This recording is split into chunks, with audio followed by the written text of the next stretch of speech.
presenta Tarjeta Naranja.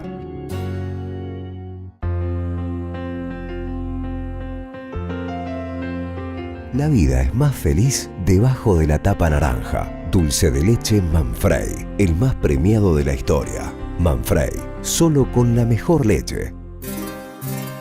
Bueno, mi nombre es Daniel Santoro. Yo soy editor del equipo de judiciales del diario Clarín. Soy autor de 8 libros de investigación periodística. Además, soy maestro de periodistas de la Fundación de García Márquez.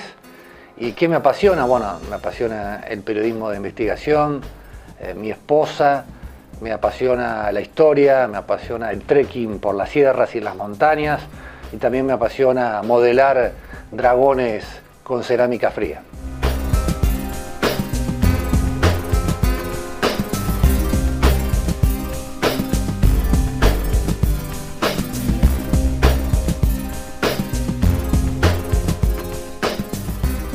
Bienvenidos a Siete Puentes con Tamara.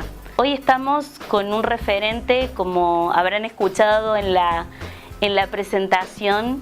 Él es Daniel Santoro, un apasionado de la justicia. Yo creo que además de investigador, es una persona que lo mueve la justicia y la ética profesional en el periodismo. Hoy vamos a hablar de estas 2 obras.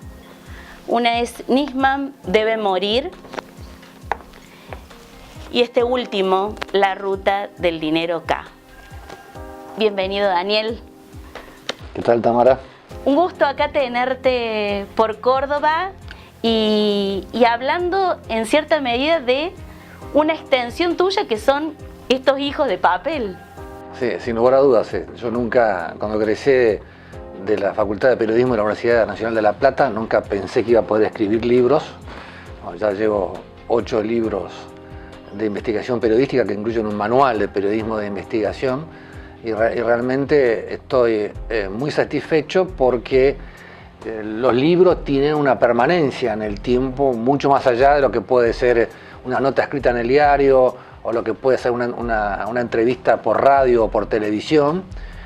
Porque obviamente van a la biblioteca, van a las universidades, se convierten en material bibliográfico para otras investigaciones o para investigaciones académicas también. Entonces, por eso, yo creo que para el formato del periodismo de investigación, el mejor soporte es el soporte libro, por encima de los diarios, la revista, la versión digital, la radio y la televisión. Primero porque no tenemos encima ningún jefe, entonces uno puede escribir con absoluta libertad, sin ningún corsés de posición editorial. Después porque no hay que volver a contar la historia como me pasa en el diario, ¿no? En el diario una historia que la volvamos a escribir nuevamente hay que recordar los antecedentes. Acá, bueno, el lector ya los tiene, los antecedentes, puede ir y venir. Y después que no hay problema con el espacio, ¿no?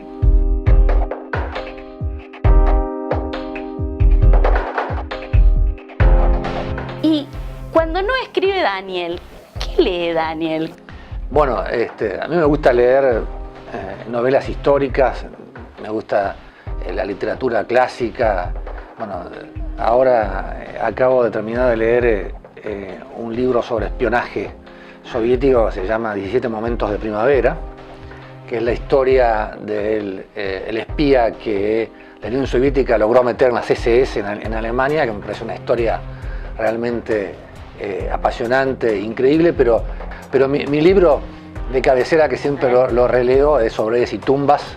Para mí es la novela histórica que pronosticó el baño de sangre que se venía en Argentina en los años 70, y mi prócer preferido es Juan Galo Lavalle, obviamente de esos héroes de carne y hueso, obviamente un héroe que peleó 108 combates por la liberación de América de España.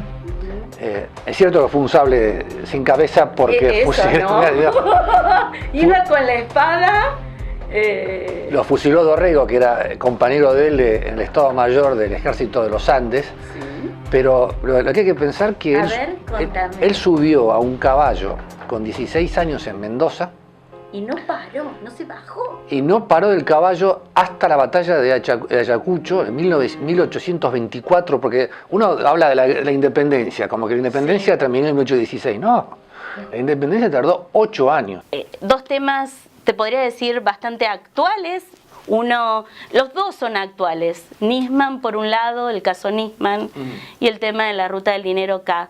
Pero quiero empezar hablando del libro, algo que me movilizó al leerlo, que es cuando uno abre un libro, primero ve siempre la tapa, después la contratapa, y al abrir, leo tu dedicatoria. Y quiero leérsela a la gente porque creo que la dedicatoria te define bastante.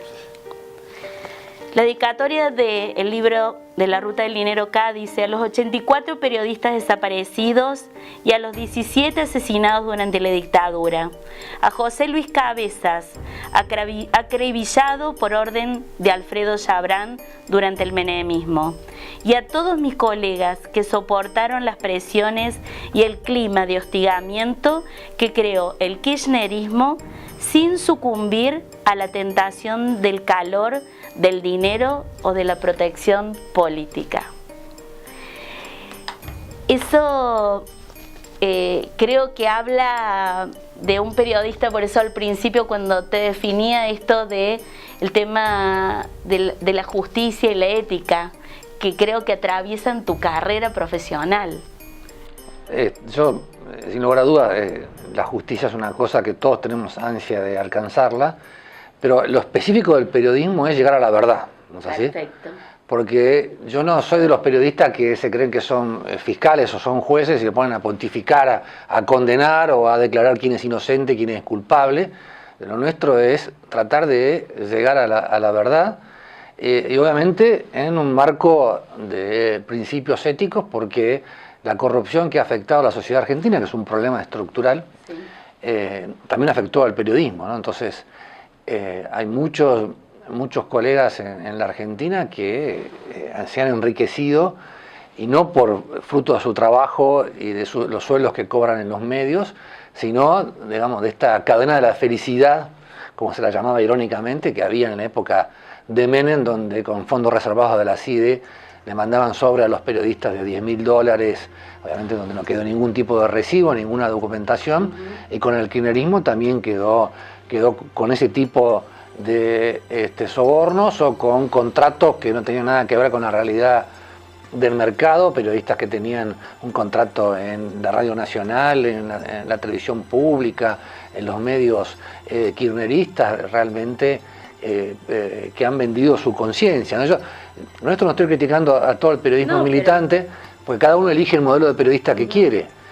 Yo reconozco que hay periodistas militantes que lo han hecho por convicción, ¿no es así? Sí. Quiero empezar por Nisman debe morir, la trama secreta de Cristina Kirchner y el pacto con Irán y la muerte violenta del fiscal. ¿Cómo fue el disparador para empezar a contar esta historia? Más allá de la muerte, ¿no? Como el tema de los datos, de la información, porque una frase, discúlpame, yo soy media fanática de las contratapas de los libros, y dice: ¿cómo y por qué murió Nisman? Este libro explora uno de los hechos institucionales más terribles de la Argentina. O sea, el tema de las instituciones. Obviamente lo que representaba Nisman, primero por su rol de fiscal en la causa de la AMIA, y después por la causa de la AMIA, que es el atentado terrorista más grave que sufrió la historia argentina, y que los argentinos perdemos conciencia de la dimensión que significa eso, porque eso fue meternos en un escenario del terrorismo global, y el hecho que quede impune el atentado contra la Embajada de Israel del año 92 y el de la AMIA del año 94, nos lleva realmente a hacer lo que se llama, en términos terroristas, un objetivo blando, es decir, que acá es fácil hacer un atentado. Entonces estamos, digamos, lo que pasa en Francia, en Turquía, en Alemania y todo lo demás, nos puede llegar a suceder acá, y entonces no había una respuesta de la sociedad, y menos aún una respuesta de los gobiernos de turno para crear las medidas de seguridad, para crear por lo menos un juzgado especializado en terrorismo, ¿no? Porque Nisman entró en una segunda etapa de la investigación del caso de la AMIA, pero el juez Galeano, que fue el que tuvo la causa original, había sido nombrado juez federal hacía 6 meses. Entonces, y de pronto le cayó y investigar un atentado terrorista internacional con el Código de Procedimientos Penal que se usa para juzgar a los ladrones de gallina, ¿no? Es una locura. Entonces, parte de eso, obviamente, tiene que ver con la frustración que tenemos de que este caso han quedado impune y con la frustración que tenemos ahora de que también de estas internas que hay en la Argentina, en el gobierno, en la justicia, en parte de la colectividad judía, también han llevado ahora a que la muerte violenta de Nisman esté completamente empantanada por una pelea por una jurisdicción, para qué fuero se queda con la causa.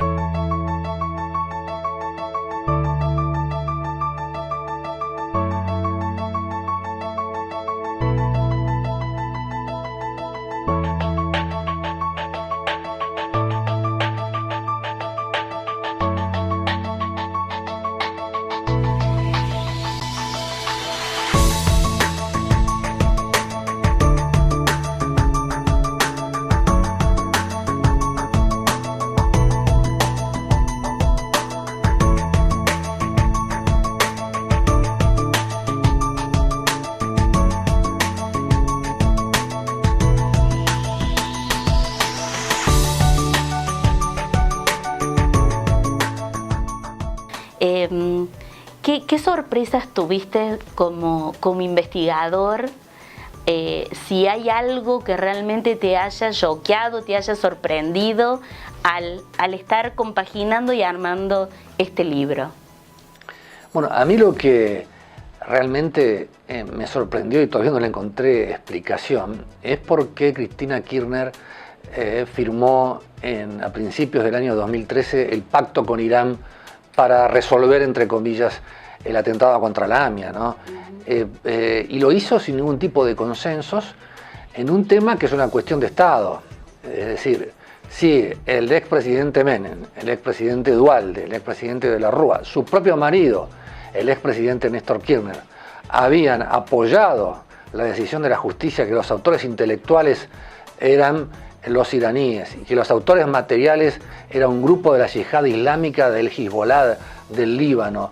Cambiar eso necesitaba, obviamente, lograr un consenso. Si supongamos que ella tuviera pruebas que nunca las presentó, finalmente va a ser llamada a declarar como testigo en algún momento de que fueron los sirios, como decía ella.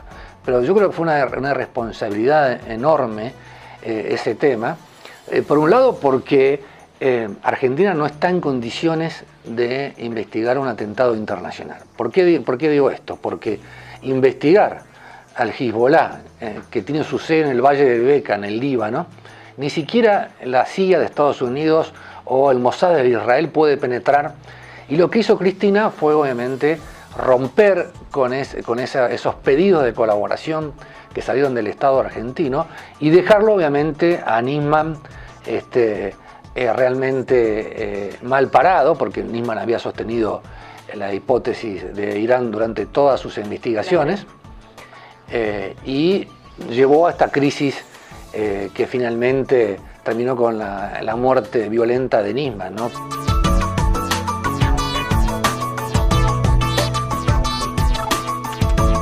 Contame un poquito de esta obra, de cómo fue también construir esta ruta. El tema del video de la rosadita, todo lo que fue tejiendo tu trabajo de investigación. Yo tengo una ventaja como periodista de Clarín, que estos temas que a mí me apasionan, yo voy armando un archivo. No, los archivos de papel son motivo de divorcio, porque mi mujer siempre hay que ordenarlos y demás, pero para mí obviamente tiene un valor la documentación. O sea, ¿son un acumulador de papel? Soy un acumulador de papel. Yo creo que algunos en la versión digital, otros en la versión vieja. Entonces eso me permite a mí partir de una base importante. Y en este caso es un caso que lo empezamos en el año 2006. Y esto no es como el caso de la venta ilegal de armas a Croacia, que lo investigué yo solo y por el cual, bueno, Menem tiene una condena, 7 años y medio de prisión y demás. Acá hay que reconocer que hubo, primero, el aporte, el arranque de todo esto lo hizo Elisa Carrió en el año 2006, cuando hizo una denuncia por asociación ilícita contra Lázaro Báez, Néstor Kirchner, Cristóbal López. Todos los personajes que vemos ahora pululando por Comodoro están en esa denuncia, de la mega denuncia que hizo ella ante el juez Ercolini y el fiscal Policita. Y yo después enganché una historia que era una cuenta en Liechtenstein, donde ya en ese año la justicia de Liechtenstein, pequeño principado que está en Suiza, le había bloqueado $10 millones a Austral Construcciones, ¿no?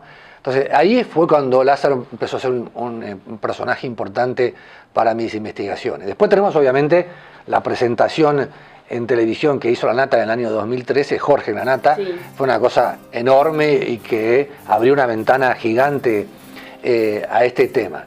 Pero yo este libro lo tenía listo en diciembre del 2014, que iba a publicar otra editorial, no Ediciones B, y la otra editorial, cuando entregué el original, me empezaron a decir, no, vas a tener mucho juicio, vas a perder tu casa, tu auto, tenés que reformularlo. ¿Hasta qué punto el miedo, no? Claro, estamos hablando de un contexto del kirchnerismo en su poder, la posibilidad de que ganara Scioli y hubiera 4 años más del kirchnerismo en su poder. Bueno, yo lo entiendo, como un acuerdo, una desvinculación, un cierre de ese contrato. Ediciones B me pidió el libro sobre Nisman, que lo saqué en el año 2015, y bueno, entusiasmados con el buen resultado del libro sobre Nisman, me dijeron, bueno, te compramos los derechos de La Ruta del Dinero K.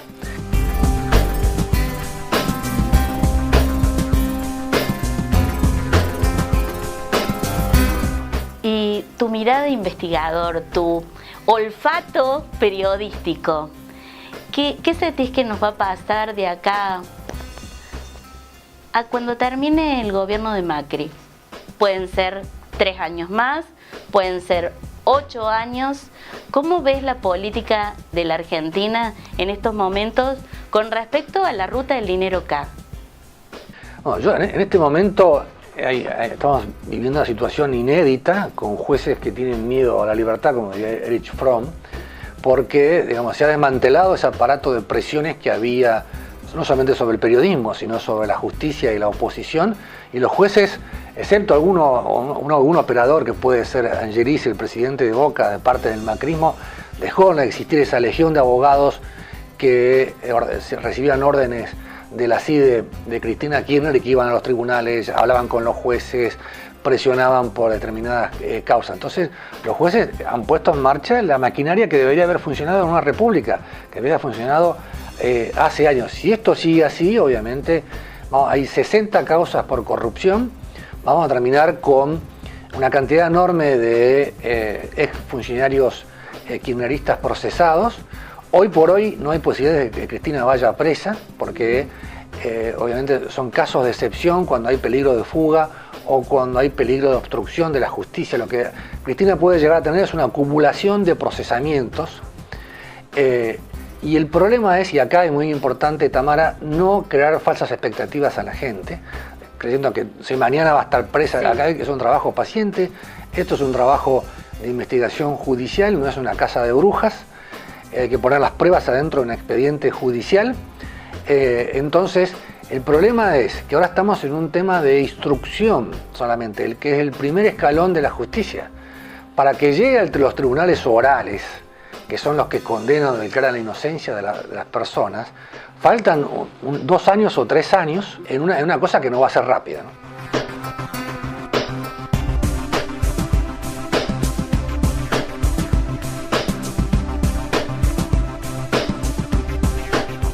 ¿Le van a allanar a Cristina también la casa del Calafate?, preguntó tímidamente por teléfono un intermediario de uno de los magistrados que son los jefes del juez federal Claudio Bonavío en la justicia. Eran aproximadamente las 11 del lunes 13 de julio del año 2015 y la presidenta, enfurecida, hizo decenas de llamadas desesperadas desde Río Gallegos a sus principales subordinados y contactos para conocer el alcance de los sorpresivos y simultáneos allanamientos que Bonadío había ordenado en Santa Cruz por la causa Otesur. No, la vivienda de un presidente y la Casa Rosada están amparadas por la Constitución, respondió el juez según fuentes de tribunales consultadas por el autor y bajo el nerviosismo de su interlocutor. Muchas gracias, Daniel. Realmente un honor haberte tenido en estos puentes maravillosos de tratar de alguna manera arrimar a quien está del otro lado un aporte más de conocimiento acerca de, en este caso, de tu trabajo de investigación, de tu profesionalismo y esta búsqueda de verdad que de alguna manera siempre estás tras ella. Te vamos a dar, Tamara, el título de sumo pontífice, ¿vos sabes por qué? No, ¿por qué? Que sos tan multifacética. El Papa es el jefe de la Iglesia Apostólica y Romana y es el sumo pontífice. Sí. Porque los reyes romanos, el trabajo principal que tenían en esa Roma rodeada de colinas y pantanos era construir puentes. Ay, me encantó. Gracias, gracias. No, gracias a vos por invitarme. Muchas, muchas gracias.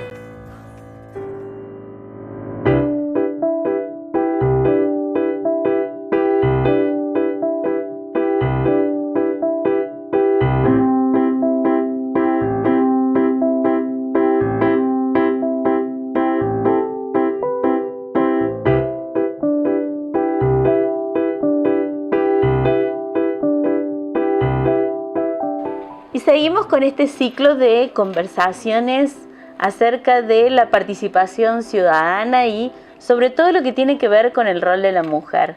Hola, Zoer. ¿Qué tal, Tami? ¿Cómo estás? Bien feliz de que estemos acá conversando y en esta oportunidad el tema es el acceso al voto femenino.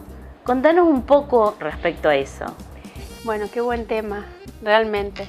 Porque hoy las mujeres definimos una elección, según el padrón. Así que mira, justamente el 23 de septiembre se cumplieron 69 años de la promulgación de la ley que nos dio acceso al derecho.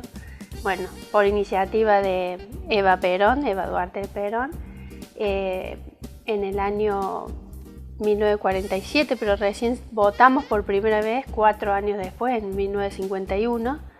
Y a partir de ese momento la mujer es tendencia en el marco de una elección y bueno, como fue en ese momento, porque le dio la victoria, el voto femenino le dio la victoria a Perón y a partir de ese momento seguimos siendo tendencia y definitorias en una elección.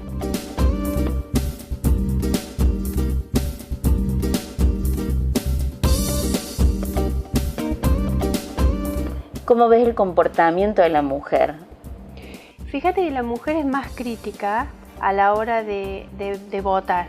Es la que generalmente escucha más los discursos, es la más crítica porque siento que es la que vive más la política pública de cerca.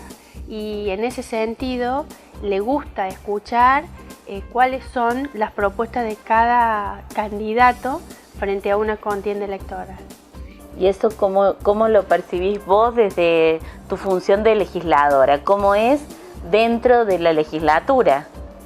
Bueno, dentro de la legislatura no se refleja de la misma manera, porque la verdad que si bien en Córdoba tenemos la ley de paridad, el 50% de las sillas de la legislatura deben ser ocupadas por mujeres, eso se ve en las listas, pero no así en las sillas, ¿no? Por lo que sea, por vacancias, por lo que sea.